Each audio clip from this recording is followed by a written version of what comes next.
네, 안녕하십니까. 한국자산관리공사 캠코 해양투자금융처에서 선박금융 업무를 담당하고 있는 김형수 팀장이라고 합니다. 제가 발표할 주제는 항만물류 인프라 자산 확보 지원 방안입니다.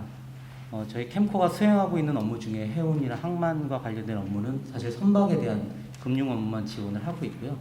근데 저희가 이제 기업을 보유하고 있는 자산을 근거로 다양한 금융 지원 업무를 수행하고 있기 때문에 항만 물류 기업 및 자산을 확보하기 위한 방안으로 이러한 방안들을 좀 제시해 볼 수 있을 것 같습니다. 저희가 이제 해양진흥공사라든지 산업은행, 수출입은행 등 공공기관과 저희가 자본시장 중심의 기업 지원 업무를 수행하고 있기 때문에 민간 투자자, 자산 운용사들과 협업할 수 있는 많은 구조가 있을 것 같습니다. 그 목차는 먼저 이제 캠코의 기업 지원 업무를 잘 이제 모르시는 분들이 많아서요. 간략하게 저희가 수행하고 있는 기업 지원 업무를 소개해드리고요. 그다음에 그 공사가 수행하고 있는 기업 지원 업무를 바탕으로 항만 물류 인프라 자산 확보를 지원하는 방안에 대해서 뭐 기존에 이제 수행하고 있는 구조라든지 해양진흥공사가 일부 수행하고 있는 업무와 좀 중복되는 부분이 있긴 한데 좀 더 확장성 있는 부분에 대해서 좀 아이디어 차원에서 고민을 해봤거든요. 그래서 이게 향후 이제 추진을 되기 위해서는 어떤 정책 정부 부처라든지 관련 기관 또는 관련 법규 같은 것들이 이제 선행적으로 검토돼야 되는 상황이 있기 때문에 이제 아이디어 차원에서 그냥 한번 봐주시면 좋을 것 같습니다. 저희 이제 캠코가 기업 지원 업무를 수행한 것은 사실은 이제 1998년 외환위기 때 저희가 이제 은행들 대규모 부실채권이 발생해서 저희가 이제 채권단으로서 기업들에 대한 구조조정 업무를 수행했습니다. 그 당시 이제 제1은행이라든지 서울은행 같은 은행들이 이제 파산되면서 산업은행과 같이 저희가 채권단으로서 기업 구조조정 업무를 수행했고요. 특히 이제 대우그룹에 대한 이제 구조조정 M&A 업무를 저희가 수행해서 대우건설 매각이라든지 이런 M&A 업무를 수행했고, 그러니까 외환위기 당시에 이제 그 우량 기업들 같은 경우도 이제 자산 매각한다든지 저희가 캠코가 사실은 이제 ABS 요즘에는 잘 많이 아시겠지만 이제 ABS 유동화증권 발행하는 거에 이제 시장을 참 조성하는 역할을 했고요. 그래서 자산을 담보한 다양한 구조와 금융 업무를 수행했습니다.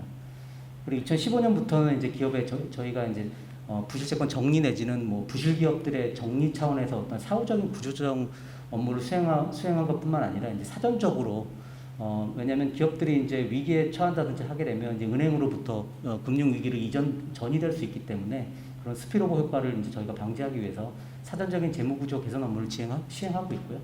저희가 구조 개선 기업, 워크아웃 기업, 회생 기업 등을 대상으로 해서 다양한 기업 지원 업무를 시행하고 있습니다.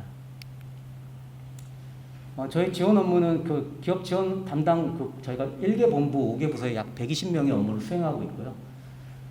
그중에 저희는 이제 기업 구조 혁신 지원 센터라고 이제 센터를 마련했고, 저희가 오프라인으로 저희가 양재동에 저희 캠코 양재타워라고 양재동에 저희 사무실이 있는데, 오프라인으로 저희 센터에서 이제 상담 업무라든지 저희 투자 매칭 같은 것들을 연결해주고 있고요. 저희 온기업이라고 이제 온라인 플랫폼이 있거든요.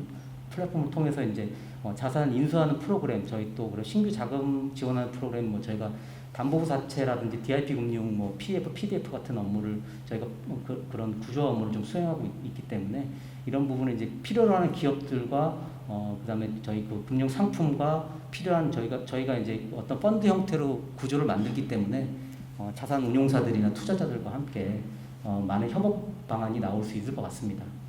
저희는 이제 기본적으로 저희 여신기관이 아니기 때문에 자본시장 중심의 기업 정상화 지원이라는 목표를 가지고 업무를 수행하고 있고요. 저희가 이제 그 캠코 같은 경우에는 구조조정이라는 업무에 좀 특화되어 있기 때문에 상시적으로 구조조정 역할을 수행하고 기업 재기 지원이라든지 꼭 부실 기업이나 부실 징후 기업뿐만 아니라 사실 정상 기업인 경우에 일시적인 유동성이 필요한 기업들 같은 경우에는 저희가 이제 앵커 투자자 역할로서 이제 펀드 형태로 저희가 그 출투자 업무를 수행하고 있고요. 그다음에 최근에는 이제 회생기업에 대한 그 회생 절차 들어가 있는 또는 회생 절차 졸업 직후에 이제 정상화가 필요한 기업에 대해서는 DIP 금융으로 신규 자금 지원 업무를 수행하고 있습니다. 개략적으로 한번 설명을 드렸는데요. 저희가 그 기업 지원 플랫폼으로 좀 아까 설명드린 기업 구조 혁신 지원 센터, 기업 구조 혁신 지원 센터를 운영하고 있고, 온기업이라는 온라인 플랫폼을 통해서 이제 병행해서 운영하고 있고요. 투자 필요한 기업을 대상으로 그리고 자본시장 투자자 또는 운용사 이런 또 관련 기관들이 이제 모여서 그런 다양한 프로그램을 이제 매칭하려고 하는 목표를 하고 있습니다. 자본시장 중심의 저희 기업 지원을 표방하고 있고요. 그래서 상시 부주종 활성화 그리고 이제 캠코가 뭐 산은이나 수은 또는 뭐 해진과 같은 공공기관이 사실 앵커 투자자 역할로서 이제 펀드의 안정성 내지는 투자를 견인하고 민간 투자자와 다양한 펀드를 조성하기 위한 프로그램을 수행하고 있습니다. 저희가 캠코가 주도로 운영하고 있는 기업 지원 펀드 PF 펀드가 있고요. 저희 그 산은 수은 기은이랑 같이 하고 있는 기업 구조 혁신 펀드라는 또 펀드도 또 있습니다. 기업 구조 혁신 펀드는 한국성장금융이라고 그 운용사가 운영을 하고 있고요. 또한 이제 재기 가능성 있는 회생 기업을 대상으로 이제 DIP 신규 자금 지원이라든지 다양한 방안으로 자금을 지원하고 있습니다. 저희 그 기업 구조 혁신 지원 센터 간략히 이제 도표로 말씀드렸는데요. 지금 현재 이제 온 기업에 1,122개 기업들이 이제 온 기업에 등록돼 있고요. 그래서 필요한 투자처라든지 아니면 기업 입장에서는 또 투자할 수 있는 프로그램들을 연계해서 지원하기 위한 플랫폼으로 지금 운영을 하고 있고요. 그러니까 다양한 자산을 인수하는 것을 지원한다든지 아니면 신규 자금을 지원하는 방안으로 간략하게 그 기업 구조혁신 지원센터가 플랫폼 역할을 하고 있습니다. 저희 기업 지원 업무는 기업 지원 펀드는 크게 PF형과 PDF 펀드 두 가지로 구성되어 있습니다. 이 PF 펀드 같은 경우는 이제 자본 확충형 펀드 또는 CB 등 또는 이제 상한 우선주, 지분 등의 투자를 하고 있고요. 그다음 자본시장 중심으로 이제 구조적 시장을 활성화하고 있습니다. 따라서 이제 기업의 이제 저희가 기업 가치를 이제 밸류업하고 기업에 필요한 자금을 지원하기 위한 업무를 수행하는 목적이었고요. 특히 이제 코로나 팬데믹 금리 인상 등 이제 기업들이 사업 및 재무 구조조정이 필요한 경우에 그에 대한 자금을 지원하고 있고 지금 현재 약 3천억을 투여해서 1조 3천억 규모의 이제 펀드를 조성하고 있습니다. PDF 펀드 같은 경우는 이제 대출형 기업 지원 펀드고요. 이제 저희가 직접 대출하기보다는 이제 펀드를 통해서 대출 형태의 상품을 이제 구성하고 있는데요. 주로 지금 자동차 부품 산업, 최근에 자동차 부품 산업 또는 조선 원창업체 같은 경우 이제 하청업체에 대한 그 매출 채권을 담보로 해서 저희가 자금 지원하는 구조로 이제 구조화하고 있고요. 최근에 이제 국내 완성차 업체 등과 이제 공급 계약을 체결한 이제 중소중견 하청업체들 대상으로 저희가 대출형 기업 지원 펀드 형태로 펀드를 구성해서 지원을 하고 있고 총 지금 현재 8,500억 규모의 이제 펀드를 조성해서 34개사에 지원한 사례가 있습니다. 그 밖에 저희가 그 다양한 그 구조화 상품 중에는 이제 MPL 펀드라고 저희가 캠코가 이제 부실채권 정리 전문 기관이었기 때문에 최근에 저희가 직접 이제 은행으로부터 인수하는 구조도 있지만 MPL 펀드 민간 운용사를 저희가 선정을 해서 MPL 부실채권만을 모아서 그 펀드를 구성하는 MPL 펀드를 만들어서 그 부실채권 펀드에 투자하는 업무도 수행하고 있습니다. 또한 이제 담보부 사채 발행을 지원하는 프로그램이라고 있는데 저희가 이제 무보증 사채 발행이 어려운 기업들이 이제 회사채 발행 자체가 어렵거나 아니면 발행하더라도 금리 수준이 너무 높은 경우에 저희가 이제 그 기업 자산 담보를 이제 사채 발행할 때 저희가 신용 보강하는 약간 보증 기능을 제공하면서 금리를 좀 절감시켜주는 효과가 있고요. 지금 현재 이 업무 자체는 12개 기업에 대해서 이제 3,400억 규모의 신용 공유를 저희가 지원하는 바 있습니다. 그다음에 저희 그 기업 자산 매입 후 임대 프로그램이 일명 세일 앤 리스백 프로그램이라고 알려져 있는데요. 기업이 이제 일시적으로 유동성 위기 겪고 있는 경우에 기업의 자산을 캠코가 직접 매입해서 다시 재임대해주는 선박금융에서 보면 이제 BBCHP 구조라고 해서 세일 앤 리스백 구조를 생각하시면 됩니다. 그래서 이제 그 기업 같은 경우는 이제 운영자금 확보가 어려우면 사실은 지금 운영자산이 아닌 자산을 이제 매각하는 경우도 있지만 자금이 어려울 경우에는 이제 담보 여력이 없기 때문에 사옥이나 공장 같은 그 핵심 자산을 매각할 수밖에 없는 상황에 이제 몰리게 될 수밖에 없어서 그런 경우에는 이제 기업이 자산을 그러니까 외부에 그냥 매각하면서 자산을 매각하고 이제 없어버리는 경우보다는 캠코에 이제 매각하고 다시 임대해서 사용하는 방안으로 이제 그 자산을 유지하면서 일정 기간 동안 자산을 보유하고 나중에 다시 재매입하는 구조이기 때문에 자산을 영업에 필요한 이제 핵심 자산들을 매각하지 않더라도 핵심 자산을 담보로 해서 금융을 할 수 있는 그런 효과가 있습니다.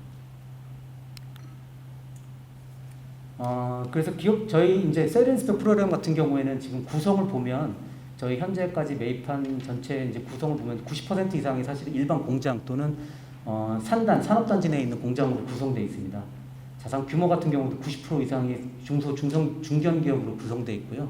그 중에서 중소기업이 80% 이상입니다. 대부분 중소기업 같은 어려운 기업들, 그리고 공장 같은 경우는 유동화 자체가 어렵기 때문에 그런 부분에 대해서 저희가 셀앤스펙 프로그램을 통해서 지원을 하고 있고, 특히 산업단지 내 공장도 한 60% 이상 차지하고 있고, 특히 이제 물류 창고 같은 경우도 이제 두 곳을 지원한 사례가 있습니다. 그래서 저희 보니까 이제 제가 담당하는 업무가 아니라서 이제 자세히는 파악은 못했지만 개략적으로 파악을 해보면 이제 통합 물류 협회 이런 뭐 물류 협회 등과 통해서도 이제 지원을 할 필요가 있다고 보여집니다.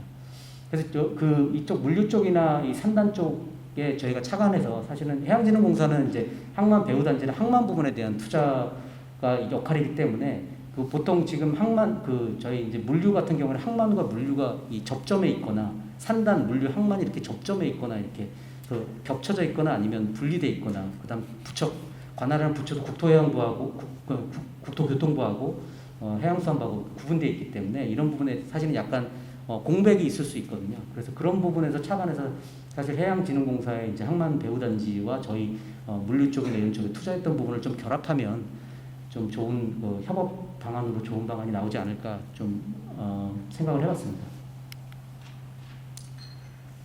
그래서 저희가 이제 하는 게 주로 공장이나 사업 등을 통해서 이제 기업 자산 매입 후 임대 프로그램, 셀앤스펙 프로그램을 하고 있고요. 그중에 사례로 이제 물류창고 인수 사례가 하나 나와 있어서 그냥 프로그램 구조라든지 진행 절차 이런 것들은 간략히 도표를 참고해 주시면 좋을 것 같습니다. 그다음에 이제 제가 담당하고 있는 해운업 지원 프로그램입니다. 저희는 이제 캠프 같은 경우는 해운업 관련해서는 이제 선박금융만 담당을 해왔거든요. 과거에는 사실은 저희가 선박금융을 담당한 업무도 2009년부터 수행을 해왔고 2015년, 2018년 점점 확대되는 구조로 업무를 수행하고 있습니다. 저희가 이제 다양한 업무로 지금 뭐 산은순, 무보, 해진공 등과 이제 공동으로 하는 프로그램들도 있고요. 저희가 선박 투자해석 법상 펀드, 자본시장 조달 펀드 등도 이제 저희가 구성을 하고 있습니다. 그래서 항만 물류 인프라 자산 확보 지원 방안입니다. 저희는 이제 조금 전에 이제 설명드렸다시피 다양한 산업에 대해서 기업 지원 업무를 수행해 왔고요. 근데 최근에 이제 물류 같은 게 항만 물류 같은 경우는 이제 서플라이 체인 관점에서 이제 지원 방안의 마련이 필요합니다. 그리고 최근에 4차 산업혁명이라든지 글로벌 환경 규제에서 디지털, 친환경 이쪽에 대한 이슈들이 국가 경쟁력 강화에 확보에 직결되기 때문에 이거에 대해서 좀 방안을 생각해 봤고요. 그래서 구조는 간략하게 저희가 캠코가 수행하고 있는 기업 지원 PF, PDF, 그다음에 셀앤스펙 프로그램을 좀 혼합하면 지금 항만 터미널 운영권 지분 확보 방안이라든지 항만 배후 또는 물류단지를 조성하는 기업의 자금 지원을 해서 PF 형태 또는 셀앤스펙 형태, 그다음에 물류창고 하역 정보 확보를 위한 또 셀앤스펙 형태의 그 업무도 한번 방안으로 한번 구성해 볼 수 있지 않을까 생각됩니다. 그래서 저희가 이제 저희 시사점으로는 저희가 다양한 이런 방안들이 있는데 사실은 여기 계신 분들이 이제 저희 같은 경우에는 자본시장을 통한 이제 구조조정 업무를 많이 수행을 해왔고요.